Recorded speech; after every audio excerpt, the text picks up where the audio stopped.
Good morning. Good morning. Welcome to this house of God.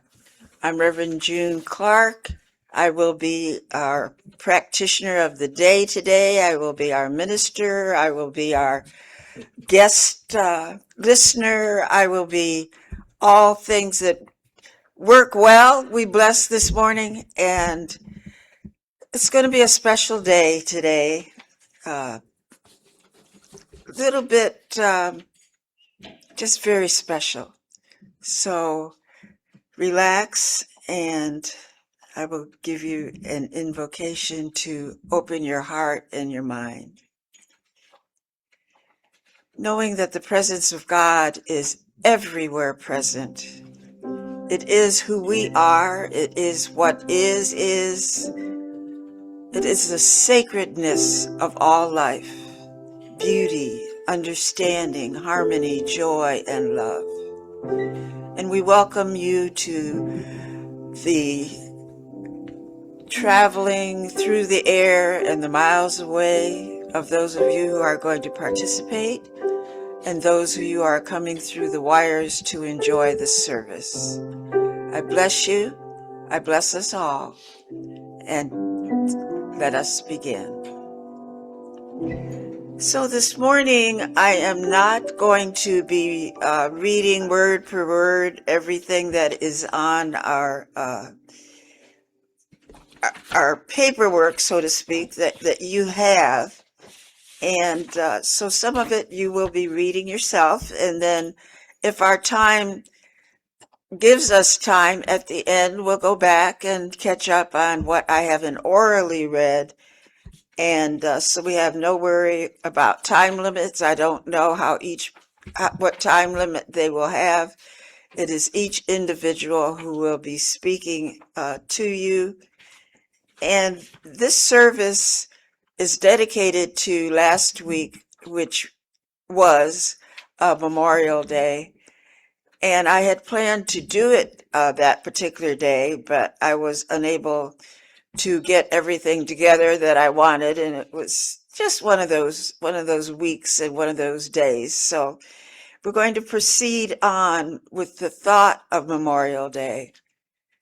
And I combine the day with survivors and those who survived the time that God said that they would be serving, but serving us from a different level of life. So we're going to proceed on this morning with a few comments from our bulletin. And we start with a question. How can I honor my doubts as signposts and guides rather than stopping blocks? Stopping blocks, I guess the combination of the two works, stumbling blocks. And as you listen and as you see our presenters this morning, just know that this topic today, the topic all month about doubt and the practicality of what we do, why we do it, keep that in the back of your mind, because the essence of what's being shared today is exactly about doubt. It's about heroism. It's about love. It's about trust. It's about the ability to shift and do and love and like and hate and not like, and just a pure essence of how life truly evolves as us, around us, and through us. So let's see, we have two folks coming in, and I really would like to have more people here as we start. So we have a song, right? And we have it. How long? Song about 3 minutes. Okay, we're going to play the song It's about 3 minutes long, and then we'll proceed with the programming. I don't mind if you miss the song, but I really want more people to hear what our gentlemen have to share and our lady who is going to join us today. Thank you, Chris. Well, we're going to begin our program, and who would like to start, like in the classroom? Who would like to start?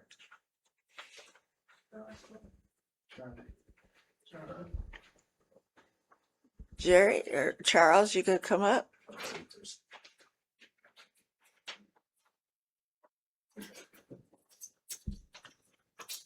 Thank you. I'm going to let Charles speak his word, and then I have some.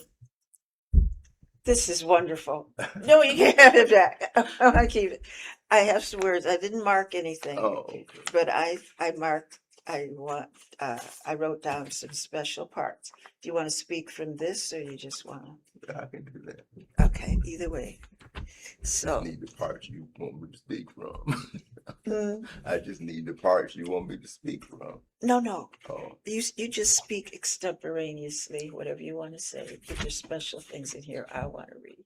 oh, So it's we can share. extemporaneously. Yes. I didn't serve in combat, but I served. Wait a minute.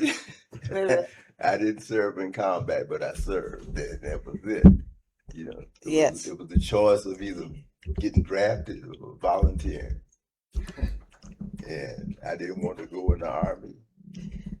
Nothing against the Army, you know. I don't blame you.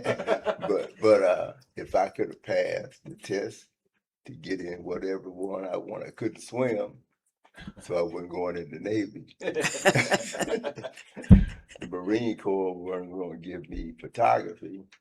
The Air Force promised me photography if I passed the test.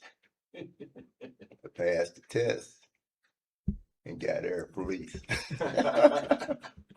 And my question was, why didn't I get photography? And their message was, Uncle Sam's needs come first. So there I was for 4 years doing security. And it was cool. When the war came, it was an opening for me to go ahead and get out without getting hurt. So that's what I did. I just left, you know, and the rest is history, you know. Okay. Yeah. Will you want to stand there while I read about it? Okay. This book is called Celebrating Service. And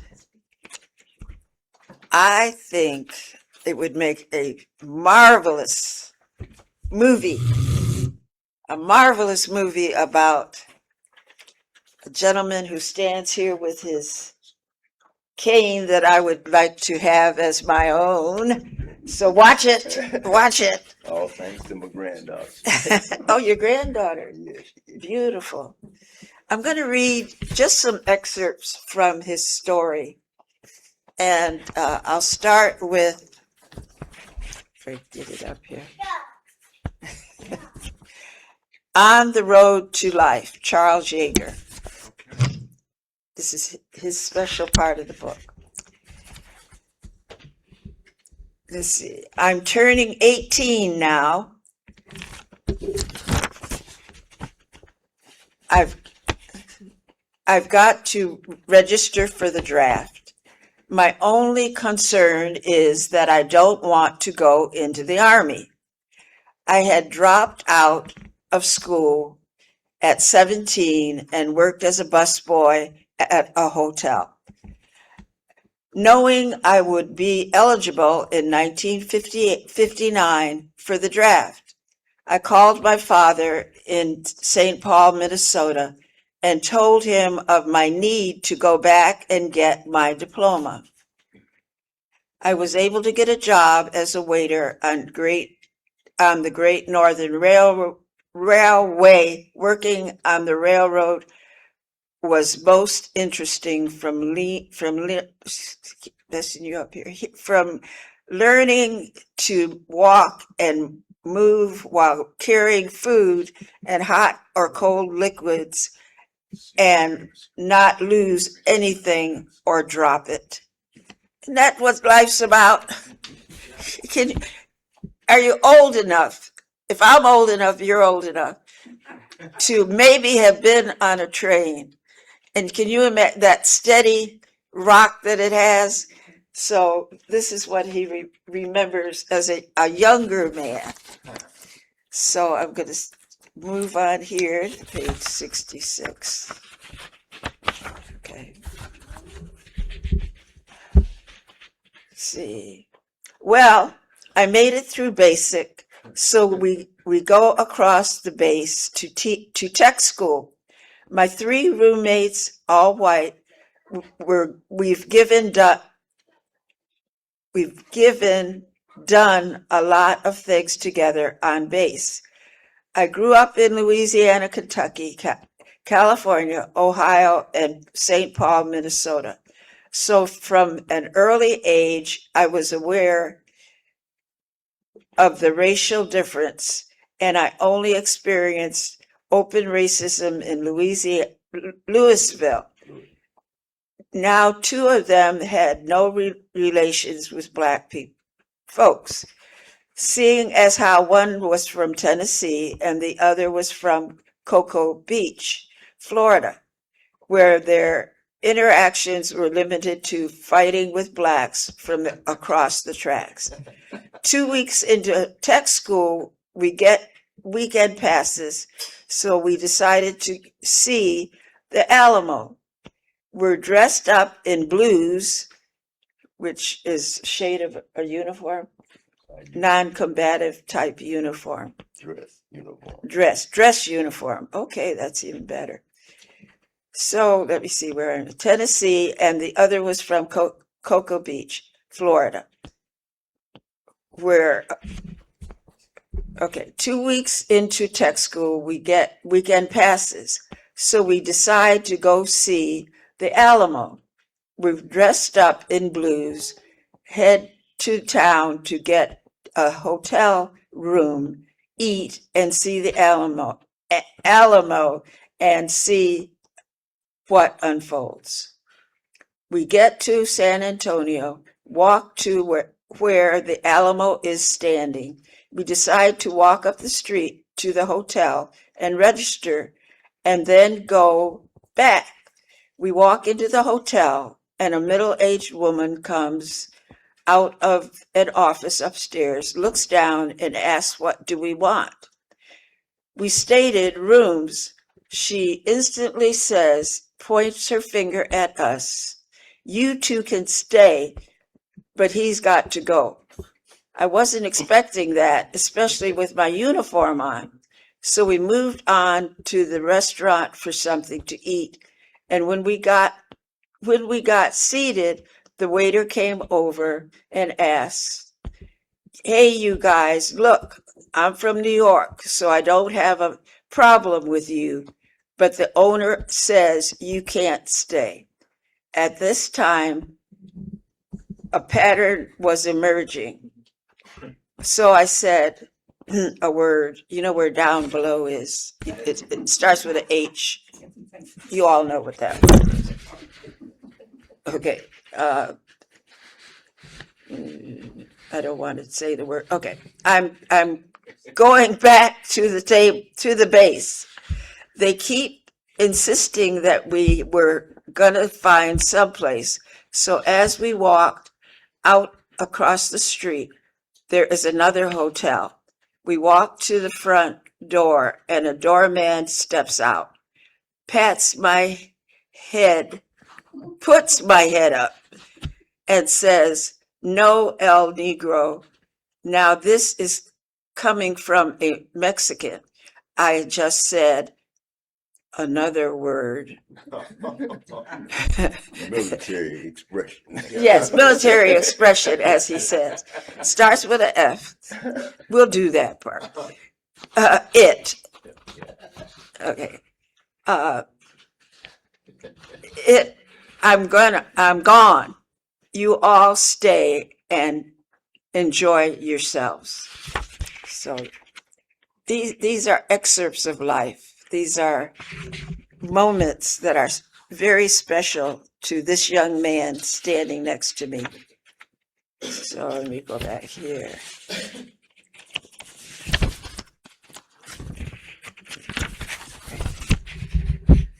Things were escalating in the world and getting intense all over in the South, especially with the freedom bus riders, which I wasn't going to do.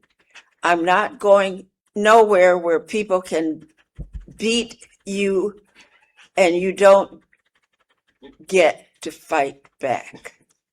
I think that's, Yeah. you all know. I mean, that's an interesting perspective at the age that he was, and unfortunately still continues. I went and worked this summer doing railroad,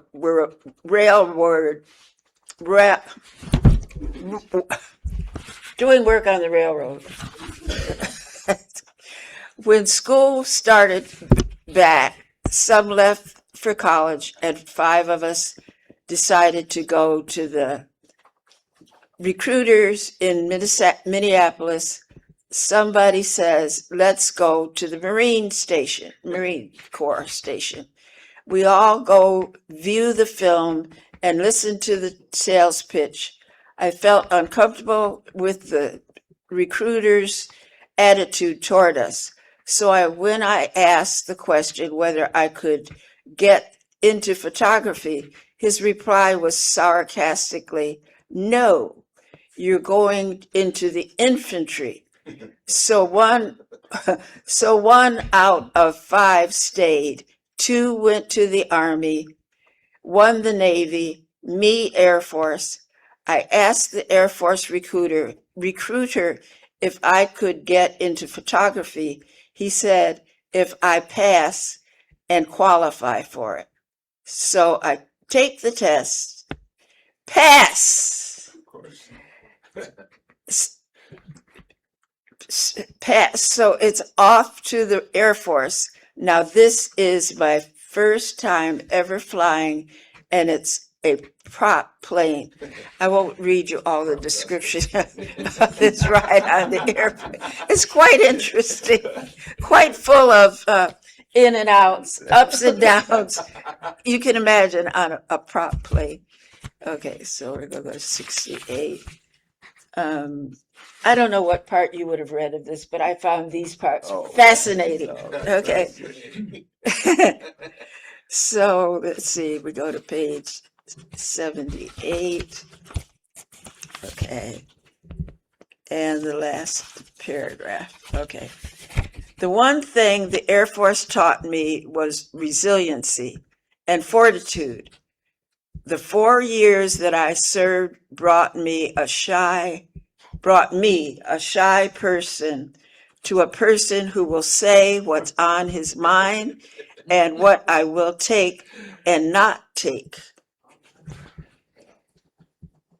It definitely made me a stronger person in how I handle things being a Black man in America. My first grandson graduated from Bowling Green. My granddaughter graduated from Clark at Atlanta, and then graduated from Case Western.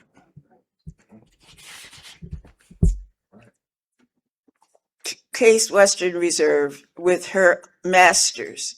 Now both have blessed me with great grandsons. Being at the age I am now, I just appreciate life and all it has allowed me to see and partake in. You want to read the rest of that right there? If I could partake in it, I'll read it. Here. Oh, if I could have done anything differently, it would have been to stay in the service as a reserve and put in the time to retire. You can't hear. You can't If hear. I had done anything differently, it would have been to stay in the service as a reserve and put in the time to retire. All I do now is try to paint or do some graphics to keep my hand in the game. If I learned anything in life, it's to have faith over fear and keep it moving. Okay. Yes. Just a minute. There's a little bit more. As you go down, I'll let you relax. Okay. This is about Charles Yeager. Literary Cleveland is a nonprofit organization and creative writing center that empowers people to explore other voices and discover their own through an expanding roster of multi-level classes, workshops, and events. Literary Cleveland artists, writers, and readers at all stages of development promotes new and exciting literature of the highest quality and advances Northeast Ohio as a vital center of diverse voices and visions. For more information, visit www.litcleveland.org. And that is our Charles Yeager. Let's give him a hand.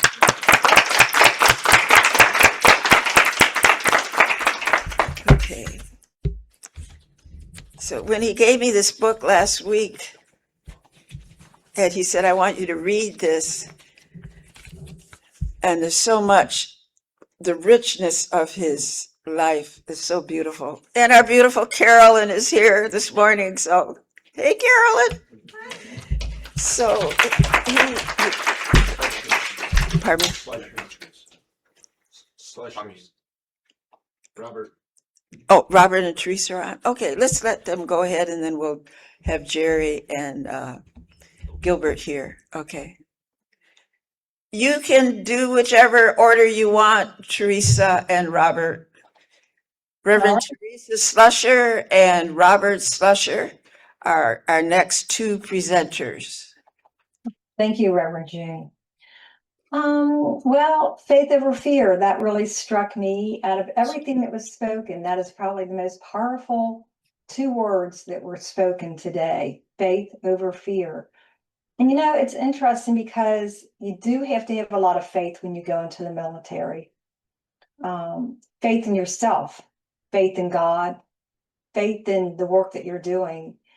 And so years ago, and we won't go into the year, I was living out in California, and I felt a calling to serve my country as and I spoke to a recruiter, and sure enough, there I was one day going into the Army to serve the country, to wear the uniform, and to be proud.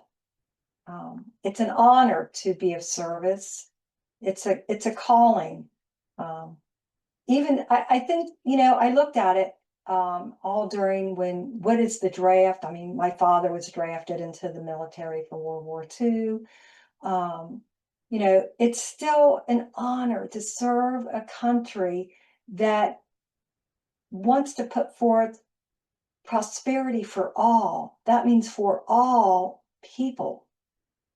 To give of yourself for the highest and the best for all people is, to me, one of the deepest callings that a human being can be, to give of themselves for humanity. And that's how I felt my military calling was, to give of myself. And I'm a minister now too.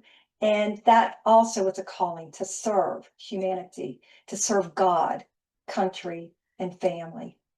And so, you know, if I was to recall some of the toughest times, and I did not go into battle, it was tough being a female. It was a masculine world, really, when I went in. There were far and few women, but there were a lot of us, a group of us. And we pretty much hung together and we put forth the best. I mean, I was trained with the men, side by side. Of course, we had separate barracks. The women lived in one barracks and the men lived in the other. But I'll never forget the 25-mile march. Oh, yeah, we had to march 25 miles. And it was like we marched so many miles, took a break, so many miles, took a break, so many miles, took a break. And you know what? I finished that march. Not everyone did. I'm talking men and women. Not all of them finished. But faith over fear, I must have overcome fears within myself as with every step. And we marched in boots with full equipment, uniforms. It was not easy. I'm a petite lady. That stuff is heavy stuff. I mean, I think we had 50 pounds on our back, and I'm trudging through. And there was a point where I said to the drill sergeant, drill sergeant, drill sergeant, I cannot feel my feet. Were they there? Because the boots that I was wearing were just so uncomfortable. But it was one step and one step. And I was just persistent. It was the persistence to continue and to go on. Now, some people would say I was very stubborn, but I was persistent and I was reluctant to give up. I was going to make that march. I was going to make it because I knew that the military was either going to make me or break me. And I was able to get out of there, and I made myself into a determined, persistent soldier for the military.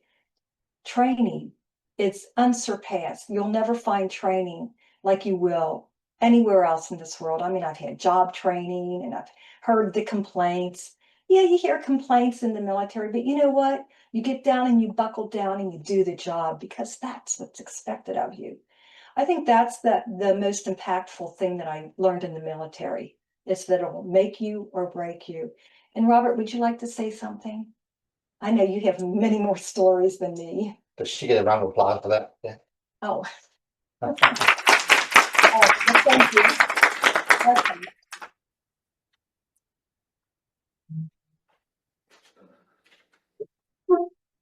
Good morning. Good morning. My military career started directly out of high school. I was, while I was in high school, I walked across the stage and I looked out in the audience and my family wasn't there. I watched everybody run into their families and loving and hugging and kissing. And I took my diploma, threw it in the back of my car and went to work. That next day, I walked into a recruiting station and says, I'm ready to enlist. Get me out of here. The recruiter put his arm around me and said, come with me, son. Let me show you what we got. So I joined the Army, became a field artillery specialist, working with heavy artillery. Went to Fort Sill, Oklahoma, completed basic training, piece of cake. No, it's not. It was a piece of cake. You're After fine. basic training, went to my advanced training. My first duty assignment, I went to Fort Riley, Kansas, where I started working on heavy artillery equipment. Shortly after I was there for a year and a half, going on 2 years, I had an assignment to go to Germany. When I went to Germany, I was there for 3 years. And by that time, that 3 years, it's time for me to get out of the Army. And I thought, I hate this place. I hate this Army. It was tough. It was tough out in the field all the time and being away from your family. And Lord and behold, a reenlistment officer came and says, you just got to sit down and look for another job. You don't like this one. I'm like, no, I went out. So I took the advantage of reenlisting.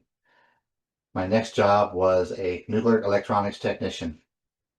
I went through a year and a half of training in Redstone Arsenal, and that's where it really became real to me what we did in the Army. As a nuclear electronics technician, we worked with the nuclear arsenals within the world. So my first duty assignment after completing my long training, I didn't think I was going to pass because it's got to be very smart to do that. And I didn't think I was, but apparently I made it through. My first assignment was in Geneva, New York. I was up to working at one of the largest nuclear arsenal in the world, which I think is well known now. I couldn't tell you 20 years ago, but it's well known. We were assigned the mission for the first Desert Storm to protect the Saudi Arabians. So I'm going to leave it at that. After 3 years, of doing that, Bill Clinton signed a nuclear peace treaty that we have no longer will operate nuclear facilities within the United States. So I found myself going through a third training for the Army, and Charles, as you can tell, and Jerry, they selected my next duty, what I was going to do because of my MOS. I became a recruiter for the Army, and that's where I was stationed up at Girard, Pennsylvania, up there by New York, working very well with one of the top recruiters of my establishment. I took an early out. I took an early retirement after 15 years, and it wasn't a year after that I got a call back to go back as a civilian contractor to be a recruiter for the next 5 years. Once I finally decided to retire in 1996, I was looking for another job, another career, something else to do, and all of a sudden I walked into Wendy's and I see this thing behind me sitting at a restaurant, and so that changed my entire life, changed my whole direction, and that's where I started working in the education industry. And now I'm 100% disabled here in Columbus, Georgia, with my wonderful wife, Reverend Teresa, and right next to Fort Benning. So I actually get to see these soldiers almost on a daily basis, going through training, coming out of training, and still have that military background, since that's what I started since right out of high school. So that's my story, and I'm sticking to it. So.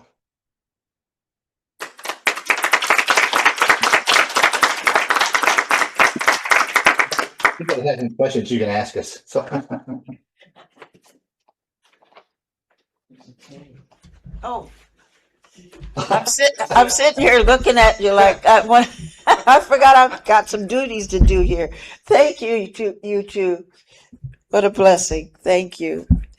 Okay, let's see who's next. Gilbert, Jerry. Gilbert's next. Gilbert. Let's see, Zachary.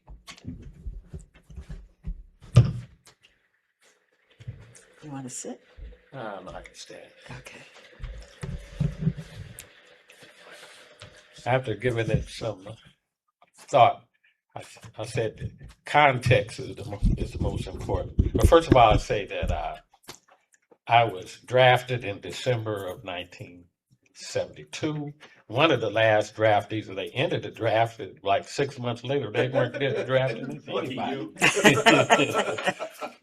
But the most important thing for me is going back in context. When I was about 11 or 12 years old, my friend Frederick was very intelligent, graduated from Princeton. He had these board games of the military, and they were like all the great battles in history: the Civil War, Gettysburg, Napoleon, D-Day, and all that. So you looked at war from a general's perspective, moving this battalion over there, this division over there, and all that. So you looked at war, and then it was called, a general. But as luck, I used to say as luck would have it. Now I say as God would have it. I was drafted as a private, so it was anyway. So God showed me what war was really closer to what war was really about. Yeah. And one of the early training exercises, when I first month, they had an exercise with live bullets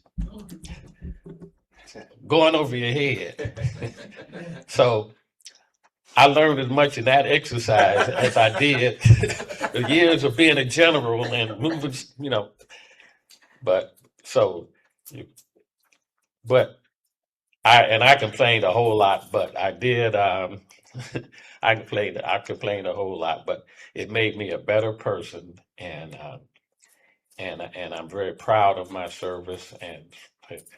But I want to mention too that I was in the 1st Cavalry Division in Fort Hood, Texas, where they were stationed. But they came back from Vietnam in 71, and I came in 73. But if you ever see the movie Apocalypse Now, there's a scene in that movie with Robert Duvall, and he's wearing a black hat and so forth. And he says, "I love the smell of napalm in the morning," and all that. Yeah, the famous line. But anyway, that was the 1st Cav Division. So when that I was later in, and I heard some war stories, and I heard some things that were terrible. And one particular week, a person told me a story, and I asked him why he was a Green Beret and an airborne ranger, and I asked him why was he with us in the artillery and stuff. He told me his life story, and there were things that were so deep and so terrible. I told one person, and it's 52 years in mine, and that's my wife after we were married for 20 years. So it's war is nothing to play with. It's not a game. It's like it's keeping your head down and trying to stay alive. But I'm blessed to have gotten through and the benefits of a better veteran now, and so I just give thanks for that experience and made me a better and a much better person, understanding what real life and what life and war is really about. And it's not something to play. It's not a game. So thank you.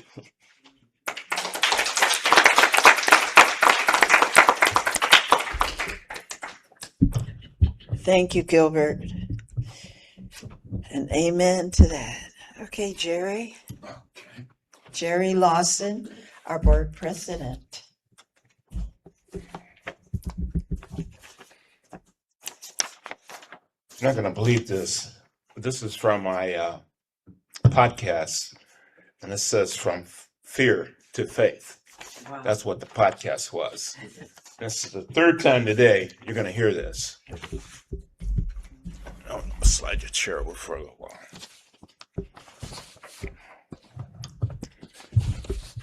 Today I'm going to share with you how I went through a couple of terrifying situations in a war zone during my time in Vietnam. To faith several years later when I realized how I was covered in prayer during my stay in the war zone, or in country as it was called then. But anyway, and I'm going to start out, I'm not going to tell you how I got into the reserves and all that stuff, because I did not want to go anywhere. I wanted to finish my schooling. I was married already. I had a child on the way.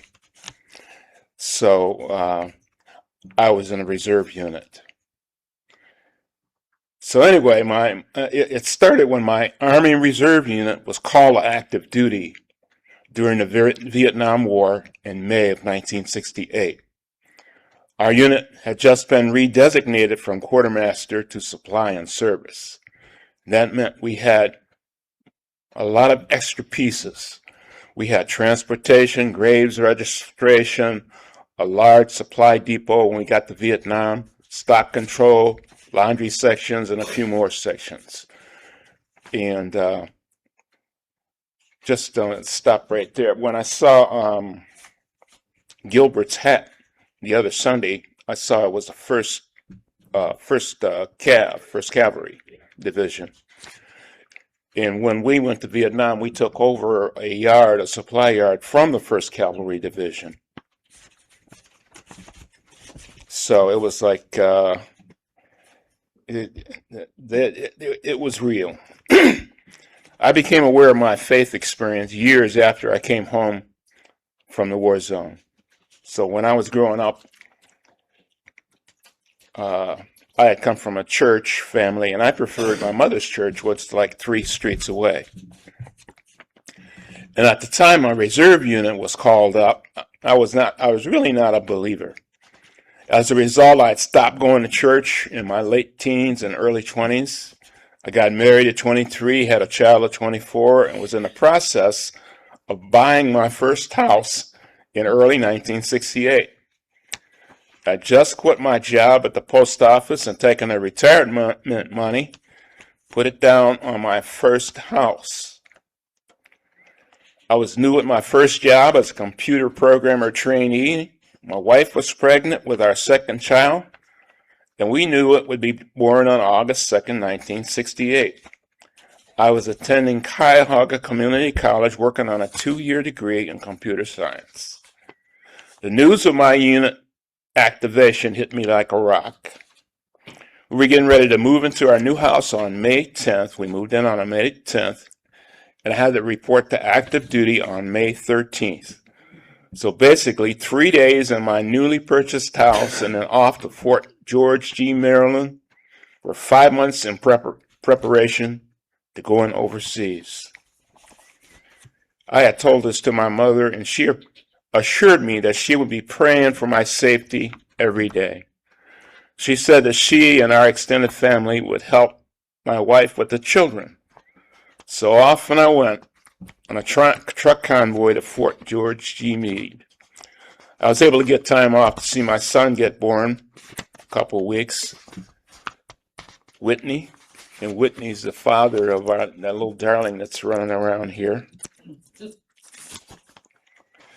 So in October of '68, we flew out of Washington National Airport on a Thursday.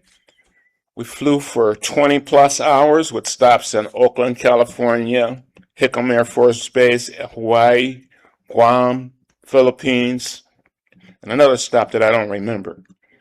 We landed in Da Nang, Vietnam on the same day that we took off, on a Thursday. It was the next day that I spent in terror. We had to drive up to our base from Da Nang to Phu Bai. Phu Bai was a small little outpost up by a city called Hue, which was the imperial capital of Vietnam, which was by the DMZ. So we were very, very close to the DMZ. And I was driving a small tank truck with 5,000 gallons of diesel fuel from Da Nang to our base in Phu Bai. My duty was, I was duty trained as a truck driver, so it was not a big deal for me. Not only was I driving a truck full of diesel, but I was following a fully loaded tanker truck full of gasoline. And we were crawling through this worn-torn countryside about 5 miles an hour because the road in front of us was being hand-swept. People walking were sweeping it for explosives. They were walking with bomb detectors in front of our convoy, and so every few yards we would stop. And every time we stopped, seems like 100 of the natives would come to the side of the trucks. They were trying to sell us with some of everything. So me and our co-driver, we were going nuts because, you know, there's one thing when you're stateside, they give you a whole bunch of stories about, you know, what can happen. They talk about people wrapping up grenades and tape, pulling a pin, dropping it in your gas tank, and taking off and running. So when the gas eats through the tape, it releases the pin and it blows it up. So I'm screaming at my co-driver over there to watch the gas tank, and definitely watch the tank in the truck that was in front of me. So anyway, and when you're new, when you first get in country, you're afraid of everything and everybody. We were told to watch for the Viet Cong who wore black pajamas. Well, we found out that almost everybody over there wore black pajamas. Needless to say, through all of that, we were relieved to finally reach our destination. Phu Bai. It's a small camp close to the imperial city of Hue. It's also close to the militarized zone. It had a helicopter base, a hospital, and our supply yard. The nearby city of Hue had been overrun by the North Vietnamese during the Tet holiday in February of 1968. Now that was the same year that I went over there. So back in February, the Viet Cong had overrun this entire thing. They had overrun Hue. And I'll tell you, when you drive in the Hue, the walls are 16 feet thick. And on the outside, you see the little Vietnamese soldiers standing there. On the inside, they're all carrying their weapons, and they all got their helmets on. They've got their bandoliers of ammo. It's like it was a difference that you would see, right? You know, as you're an army person, you would see that right away. The Marines and the Army took many months and many days, not many months, but many days to take back from the Viet Cong with many losses. The Marines took a lot. They took a lot of wounded up there. So, okay. So the second most terrifying time, I mean, that was the first one. I can say that you're constantly thinking about when you're sleeping during the night, you're constantly thinking about somebody dropping a mortar or a rocket on you. They shot 122s over there, 122 millimeter rockets or mortars on you. And we had 5 of those attacks while I was there. And our base was so small. That after the first one went off, they would turn on the alarm. So we would know if you got hit with the first one, you're in trouble. So anyway, the second most terrifying time was a few weeks later, and I was running night convoys from Phu to a ramp called Tamay Ramp, and we would pick up supplies. It would take like 6 to 8 trucks and a convoy, and it was a boat ramp that we were close to. And I was a specialist, 5th class, and I was in charge of the convoy, so I rode in a lead truck. And we had been doing this for several nights. I'm not a night person. I was dozing off while we rode to get the supplies, and my driver, this guy, he thought he could outrun bullets with the truck. So we never stopped in the city. We were going through Hue one night, and we stopped. He stopped suddenly. I woke up and yelled, "Why'd you stop?" He replied, "Look." And when I looked, our way had been blocked by concertina wire. This is wire that can slash your tires if you try to drive over it. So we couldn't go forward. The rest of the trucks were pulling up behind us. The road was too small to turn around, and it looked like a perfect trap. I chambered around in my M16, pointed it out the window. We never carried around in our M16s because it could possibly go off by accident. So, but you put it on fully automatic. If anything happens, you chamber around and you're ready to fire it. Thank God, no shots. It was not a trap. When the last truck and our convoy came in, we were able to back the convoy out of the street and go the wrong way down an adjacent street. And from then on, our night convoys waited for the military police to escort us through Hue. Now, I already mentioned that when I was in Phu, we had incoming mortars and rockets on 5 different occasions. And the siren would sound after the first explosion. So you would wake out of your bunk, throw your mosquito netting up, grab your M16, your gas mask, and some ammo, and run to the bunker. When I look back on that time, I was really scared those 2 times, but ultimately for nothing. And I credited that to my mother's prayers and her faith. This was the first time I thought that her prayers protected me. I believed her like a little baby. Most of my time in Vietnam, I did not worry about getting hurt over there. For me, that proved that prayers worked. I believed I was saved. I had faith that my mother would be praying for me every day. And my mother had created a bubble around me that protected me while I was in a war zone. Of course, I didn't understand until years later what had happened or how it worked. It wasn't until the 80s that I learned about science of mind and started praying on my own that I developed my own faith.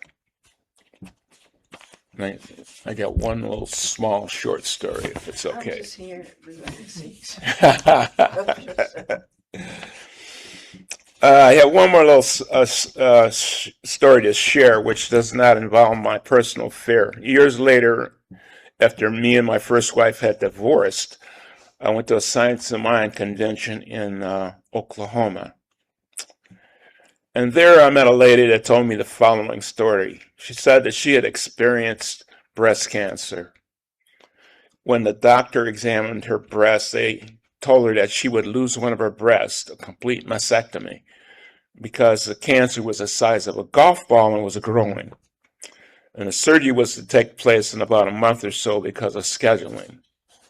And she said she began to pray, project love on her body, and especially her breast. She did treatments daily, and when the day came, the surgeon took an x-ray, and all he found was a knot, was a little knot the size of a pea.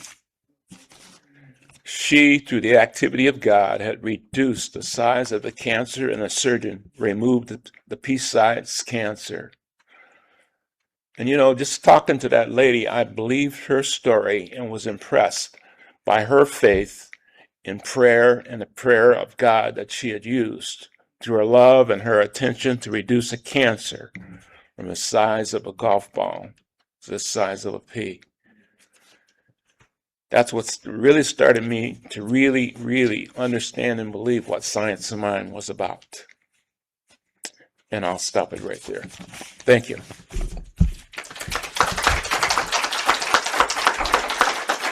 Any questions?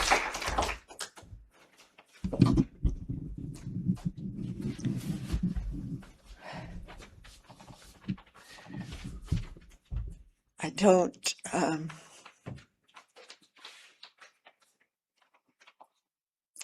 let's take a few minutes of silence.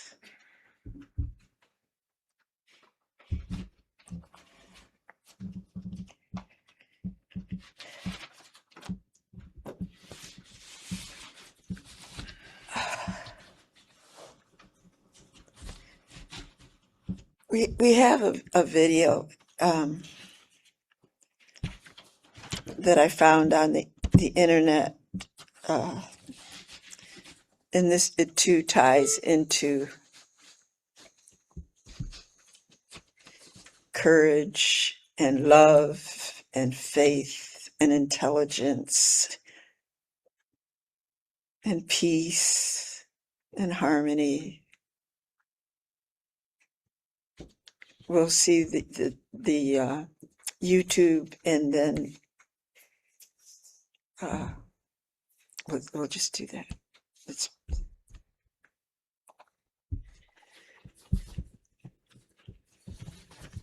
As this beautiful morning closes for this Sunday,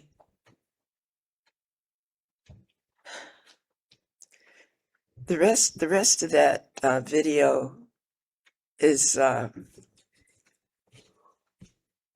it refers to Johnny Carson, and I can't tell you the time between, but this is according to what happened, that the young man spoke. He did live, and that Johnny Carson kept that letter in his office when he was working, and it was in a safe at his home when he died. And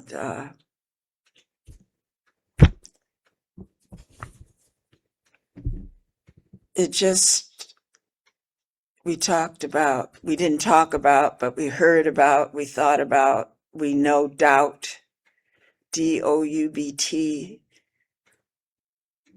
And what I know is the folks that shared with us, our veterans, we can applaud, we can hug, we can learn from one another. And hard for me to stand, so you join me. Let's stand and give them an applause.